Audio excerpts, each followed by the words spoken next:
రాష్ట్ర మాజీ ముఖ్యమంత్రి వర్యులు జగన్మోహన్ రెడ్డి సార్ గారి పిలుపు మేరకు శ్రీ వెంకటేశ్వర స్వామి దేవస్థానం నందు పూజా కార్యక్రమాన్ని ఏర్పాటు చేయడం జరిగింది.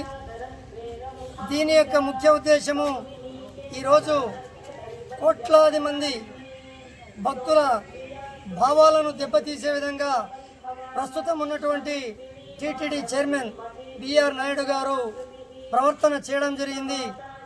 కనీసం ఈ రాష్ట్రంలో స్త్రీలకు కూడా రక్షణ కరువైందని ఈ సందర్భంగా దుర్మార్గమైనటువంటి టీటీడీ చైర్మన్ను వెంటనే పదవి నుంచి తొలగించాలని మన వైఎస్ఆర్ కాంగ్రెస్ పార్టీ తరఫున హెచ్చరిస్తున్నాం.